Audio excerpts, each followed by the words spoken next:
Aspiration has been replaced by anxiety. Optimism has turned to pessimism. You're listening to Opposable Digits. On today's show, how Donald Trump's trade war with the entire world ruined Peter Dutton's dream election. Let's dive right in, shall we? It's going to be fantastic for everyone. Depending on who you ask, there's somewhere between 4 and 7 million podcasts in the world. And this is yet another one of them. That means that there's a lot of bullshit. Vision for the future of this country. I've got 2 rules for this show. I want to work clean, which means no swearing where I can avoid it, and I don't want to talk about a topic unless I have something unique to say about it, which is why, incidentally, this episode didn't come out 2 weeks ago. That doesn't mean I have to be an expert in every single thing that I discuss, but it does mean that I want to have some insight that you probably don't already have. I'm sure that you, listener, are a perfectly pleasant person, but I'm not going to spend between half an hour and an hour of your time just gassing you up and affirming your existing opinions. If you'd like that, go and listen to Joe Rogan. I'm sure that within the space of 3 hours, he will have said everything you agree with and also everything you disagree with, because it's hard to monologue for 3 hours. And so he just kind of says everything in the discussion. My personality that is just immune to bullshit. When bullshit hits me, I'm go, oh, I know what this is. I'm bringing up Joe because he seems to think that it's your personality that decides whether you're vulnerable to bad information and bad arguments. In Joe Rogan's world, there are 2 kinds of people. Those that innately accept misinformation and those that don't. And so long as you're one of those people that don't accept misinformation, you're a smart person, you're not receptive to lies, you can stop there. Well done. You've got a good brain and you're going to be immune from ever thinking a bad thing. Unfortunately for public intellectuals like me and Joe Rogan, this isn't true. Nobody is innately immune to bad logic. Logical fallacies work because we evolved. If you don't believe in evolution, this may not be the show for you. Logical fallacies work because they tap into shortcuts that our brains take all the time. We want to confirm our existing beliefs. We want to look for patterns and hidden causes. We want to trust our elders and leaders. And in most situations, in my life outside of this show, that's usually a good way to approach information. We live in such an information-dense world, and the more information you have to process, the more you become reliant on taking these shortcuts. As a tired, lazy adult, and I'm certainly counting myself among that number, I'm not just saying look at you, tired person.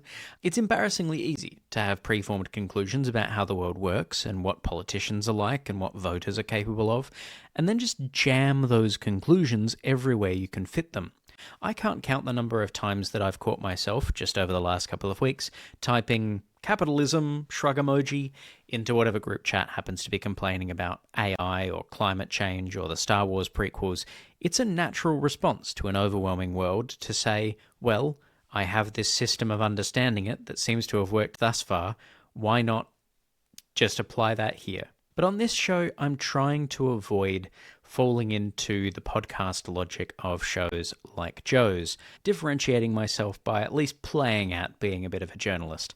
All this to say, I guess, that the Donald Trump Liberation Day tariffs are, unfortunately, the latest in a long line of governance decisions that feel like they are built on podcast logic. The sort of logic that will be able to be sustained for an hour if you're having a conversation with just yourself or with a favourable interviewer, but that don't really hold up to any scrutiny and haven't really been based on any fact-checking. The expectation being that the only people that try and fact-check you after the fact, you can just write off as being your political adversaries. So you never need to research anything or provide justification for your beliefs. Just kind of give it a go, man. And nothing could possibly go wrong. Anyway, things went wrong. The Donald Trump Liberation Day tariffs that hit Australia and the rest of the world a couple of weeks ago now are the worst kind of lazy, retrofitted, dude bro podcast logic that we've seen yet from the Trump administration. From the worst stock market crashes since the COVID pandemic, to speculation that the trade formulas themselves were written by ChatGPT, to wild allegations about Australian beef imports. On today's episode, we're going to crack open these tariffs and figure out exactly what's going on. Yeah, we don't know what the budget of the country is anymore, yeah. I'm going to let you in on a secret. Nobody likes Peter Dutton. But up until about a month ago, it looked more and more likely that he was going to win the next election here in Australia. Peter Dutton is vowing to get Australia back on track, kicking off his unofficial election campaign with a brand new slogan. He joins us now in Melbourne. Pete, good morning to you. Wasn't so long ago you couldn't show your face in Melbourne without a significant security detail. Oh, how the times have changed, huh? That's what happens when I go to the Crown with you late at night, I suspect. Weak leaders create hard times, but strong leaders create better times. The coalition leads 51-49 in the polls, but needs to win 18 seats. That's a 5.3% swing, a landslide. You can detect a change in attitude, a change in mood, and I hope that momentum continues up to election night. It was already an uphill battle for Dutton, who needed to convert his party's strong polling in country seats into any momentum in the cities. But the situation went from bad to worse when Trump announced his Liberation Day tariffs on the 2nd of April. April 2nd, 2025 will forever be remembered as the day American industry was reborn, the day America's destiny was reclaimed, and the day that we began to make America wealthy again. Before they were announced, a lot of people expected Australia would be spared because of our positive relationships with America. For half a century, we've followed America into unpopular wars in Vietnam and Afghanistan and Iraq. They have military bases on our soil which they need to spy on China. 15 of our 20 biggest companies are majority owned by US investors, including all 4 of our big 4 banks, and most of the mining companies, BHP, Rio Tinto, Woodside, are all majority owned by US investors. Economically, we buy far more from the United States than they buy from us, meaning that they are the net benefactors of our positive trade relationship. But in announcing these tariffs, President Trump declared that his trade war wasn't just with China. Instituting reciprocal tariffs on countries throughout the world. Reciprocal, that means they do it to us and we do it to them. Very simple, can't get any simpler than that. If you listen to Trump's language around these tariffs, they aren't really focused on us. They're focused on protecting American industry, keeping jobs onshore, encouraging Americans to buy American. We're going to build our future with American hands, with American heart, American steel, and we're going to build it with American pride like we used to. And sure, protectionism isn't anything new in economics. Economists debate the merits of protectionism, but done right, there's a case that selectively taxing imports on certain goods can actually protect local industry. You make it harder to import certain goods, which carves out admittedly temporary and artificial niches in the economy where new businesses can flourish. That gives those businesses just slightly more runway to become competitive with international companies based on their success in a domestic market. And the money raised by taxes in the meantime can be handed back out to local industry, which in turn can stimulate more domestic production, or at least keep people employed for a few more years while you figure out what else your country can do economically. From this day on, we're not going to let anyone tell us that American workers and families cannot have the future that they deserve. We're going to produce the cars and ships, chips, airplanes, minerals, and medicines that we need right here in America. The pharmaceutical companies are going to become roaring back. They're coming roaring back. They're all coming back to our country because if they don't, they got a big tax to pay. It's risky stuff. You might annoy a lot of your trading partners. They might turn around and do exactly the same thing back to you. That's not foreshadowing at all. But if your country's ability to make things has stalled and you have relatively good relationships with other countries, there's a case for targeted, careful government intervention to get an industry moving again. What economists would unilaterally reject is the idea of just blanket putting tariffs on everybody in the world and disincentivizing anybody in your country to trade internationally. That's not a recipe for getting the upper hand in negotiations, improving trade relationships, proving you're a big tough guy that knows how to make deals. That's a recipe for completely closing your borders and erecting a dome over your national economy. Stock market went down a lot yesterday, went back up a lot today. So if you just went asleep 2 days ago, you wouldn't have a question to ask at all. Look, there's so much volatility right now, and it's because so many policies are on a precipice and really could go either way.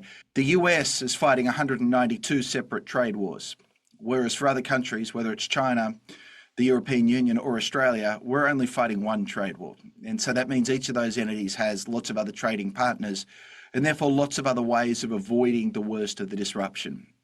Americans, my neighbours, do not. So Donald Trump's plan is not really a way of reforming relationships with the rest of the world. It's saying, we don't want relationships with the rest of the world. We love free trade, so please free us from ever trading again. Hopefully you're going to look back in years to come and you're going to say, he was right. This has turned out to be one of the most important days in the history of our country. That's been pretty alarming for Australians. According to the Sydney Morning Herald, only 40% of voters said that Trump's election as president was bad for Australia after he won in November. But that number rose to 60% of Australians in March and now stands at 68%. More than 2/3 of all Australians believe Trump is bad for us. And that hit nobody harder than would-be Prime Minister Peter Dutton, who had been spending a few weeks fielding questions like this. Good evening, Paul, and good evening, future Prime Minister Dutton. What will the coalition do to tackle the woke agendas that are being pushed through our education system? Well, the Commonwealth Government doesn't own or run a school, and which is why people ask, well, why have we got a department of thousands and thousands of people in Canberra called the Education Department if we don't have a school and don't employ a teacher? But we do provide funding to the state governments, and we can condition that funding. We don't need 36,000 more public servants in Canberra. So how far do you wind it back then in your cuts to the public service? Well, I look at where it was in the Rudd Gillard years. Who needs Elon Musk when you've got Peter Dutton? Well, Cal Stefanovic might be available. There's a spot there. Why, what have you heard? Bit of evil genius who could come in and identify the savings. Peter Dutton, whatever he may be saying now on the campaign trail, loves Trumpism. He doesn't want to be Trump, but he certainly wants to wear his shoes.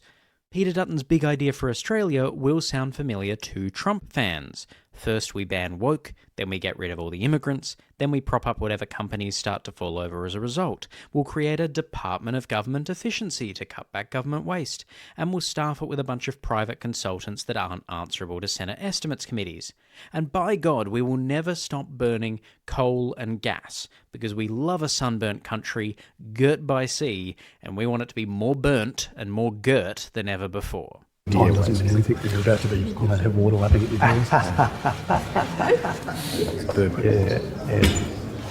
So how did it get so bad for Dutton? The tariffs clearly aren't the only reason. The polls started to go sour for Dutton before they were even announced. But it didn't help that Trump decided to turn his back on America's long-standing alliance with Australia. Australia bans, and they're wonderful people and wonderful everything, but they ban American beef, yet we imported $3 billion of Australian beef from them just last year alone. They won't take any of our beef. They don't want it because they don't want it to affect their farmers. And you know what? I don't blame them, but we're doing the same thing right now, starting about midnight tonight, I would say. Hang on a second. Australia doesn't have a ban on importing US beef. Do we? They ban American beef? Well, no, not technically. At least the Australian Department of Agriculture says we don't. We did have restrictions on importing US beef in 2003 after the US had an outbreak of mad cow disease, and it's true that since 2005 we haven't imported beef from the United States. 0 tons from 2006 through to 2023. Or 2023, as we commonly refer to it. I don't know why I said 2023. But there isn't a ban. What there is a series of strict biosecurity laws. In particular, you can't import beef to Australia unless you can tell us where it's originally come from. And in the US, there is almost no traceability for cattle. Since 2019, Australia has allowed US beef to be imported, provided that US farmers can prove that that beef comes from cattle born, raised, and slaughtered in the US. But most US farmers couldn't tell you exactly where their cattle comes from. Some don't even have clear records of whether their cows come from Canada or Mexico. That traceability is an essential part of importing beef to Australia. In Australia, you know everything about a cow. We have a national livestock identification system that follows each cut of meat from field to fork. It's time for them to graduate from Bovine University. Thanks to a combination of microchips, property identifiers, and a national online database, any state's chief veterinary officer should be able to tell within 48 hours everywhere a specific animal has lived in its entire life. I only found this out yesterday, so I'm still shocked by this. I didn't realize this was a thing. I'm still so impressed here with the state of some of Australia's national infrastructure. This is a complete aside, by the way.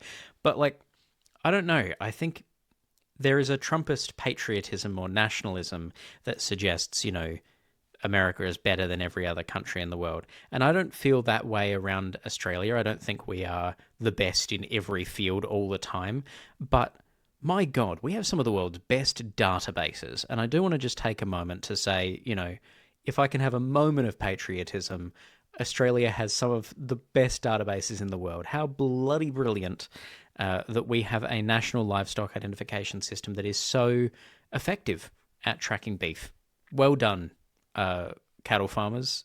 Nice one. Anyway, it's not that we have a ban on US beef. It's that the infrastructure isn't available in the US to export beef to Australia and meet Australian law. That's not the same thing as a ban, and in fact that's potentially the reason that the US is importing so much of our beef, that we have these strict biosecurity laws that they don't have.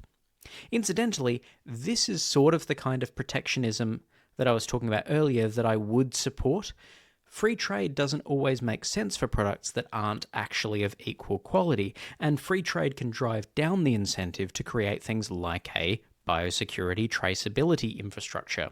If we didn't place restrictions on beef imports, not only would our domestic beef industry suffer, but so would the quality of beef worldwide. They can't seriously expect us to swallow that tripe.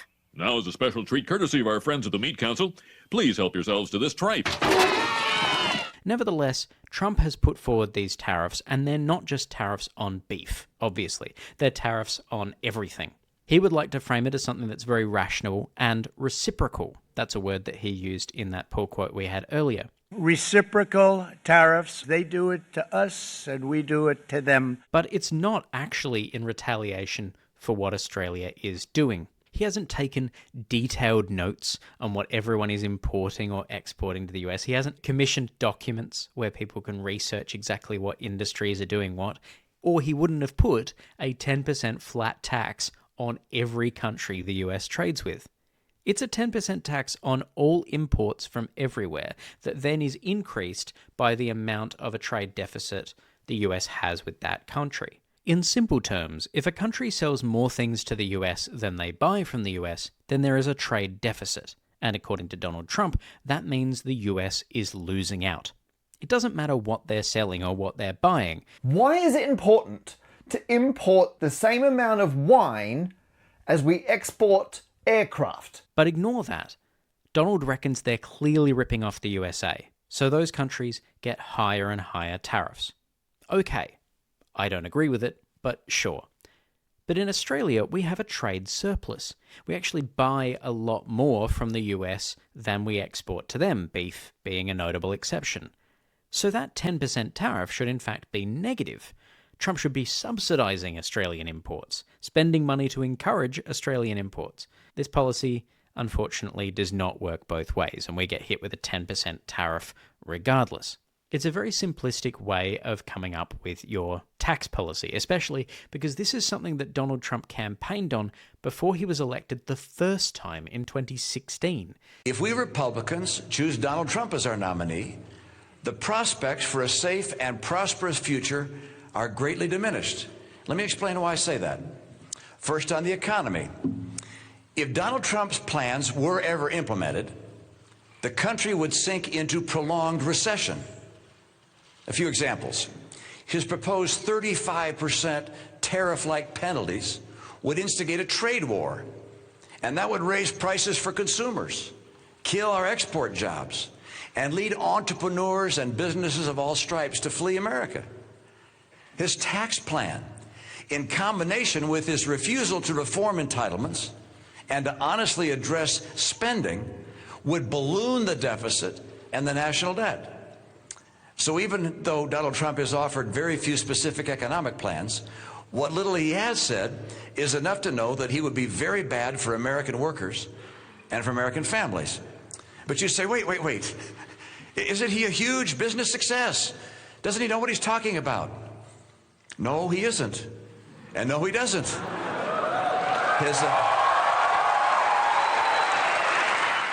He's had a decade to plan exactly how he wants to apply his special word tariffs to every country in the world.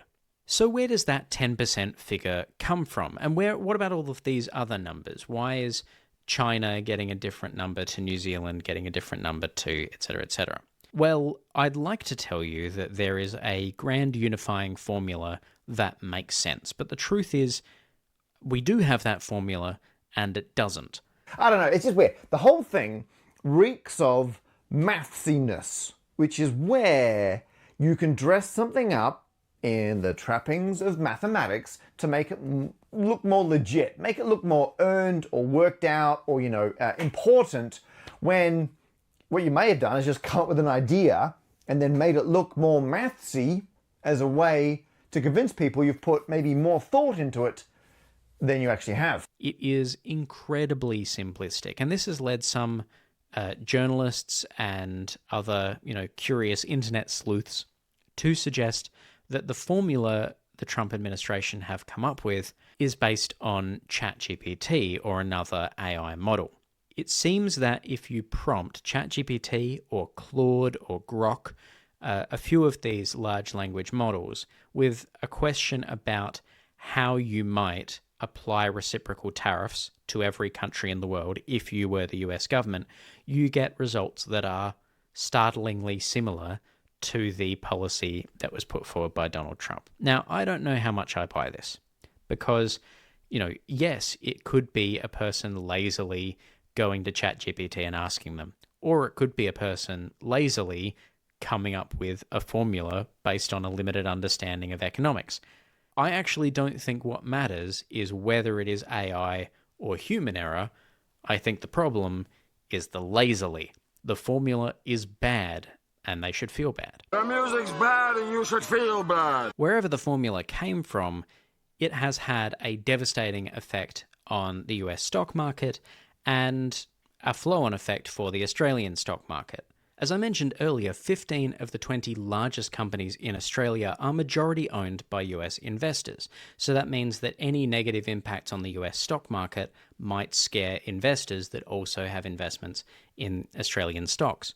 The other obvious thing is that if all of our trade partners have economic damage as a result of this trade war, then we're not going to be doing very well long term.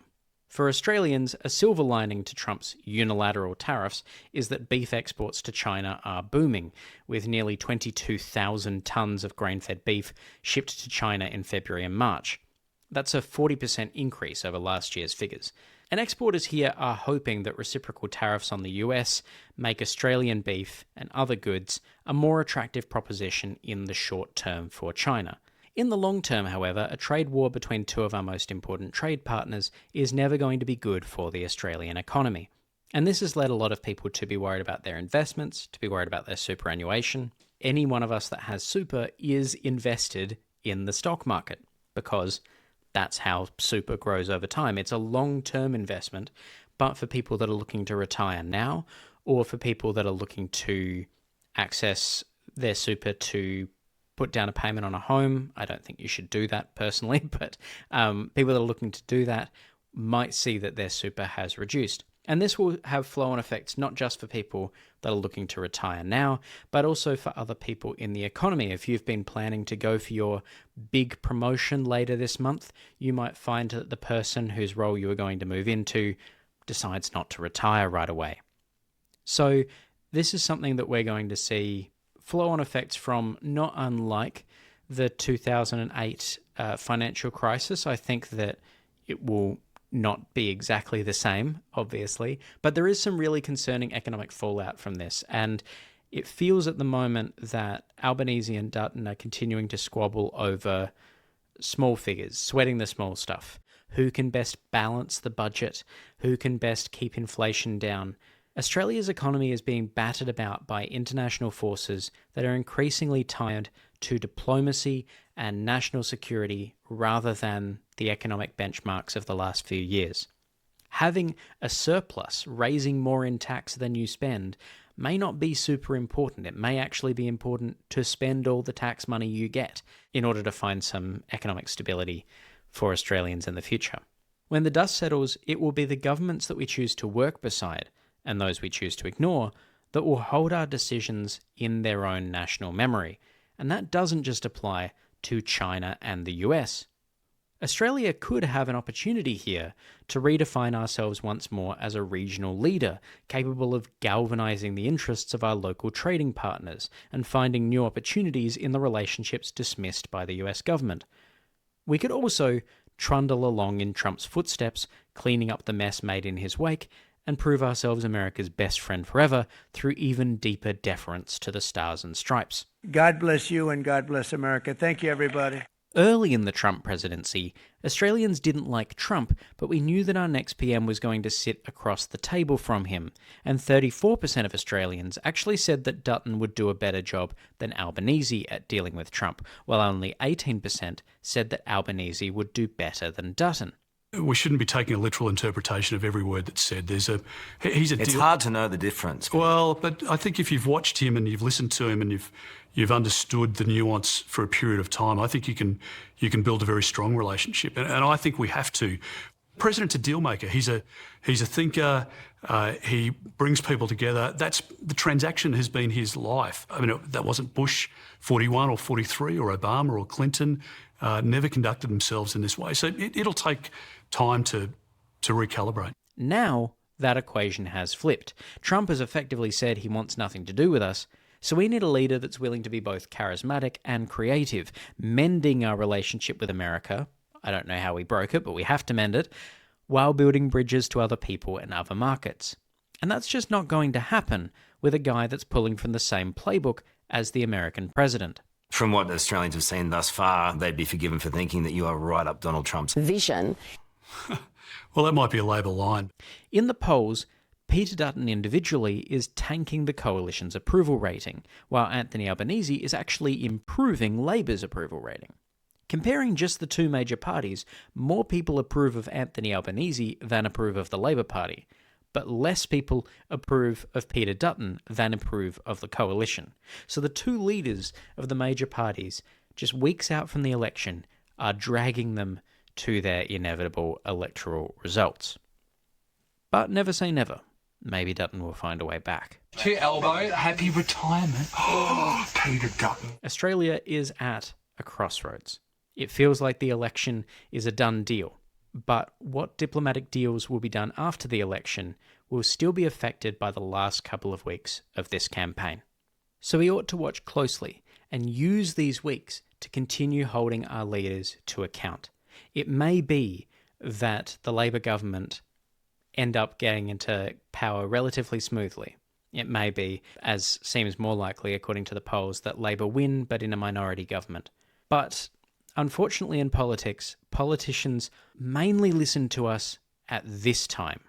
During an election campaign is when you can get through to them, because otherwise they're busy taking that mandate from the polls and trying to implement it. So now is the time.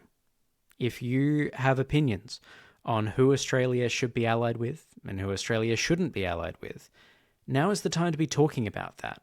I hope that the Australian government will make the right call, whoever ends up being Prime Minister on May the 3rd.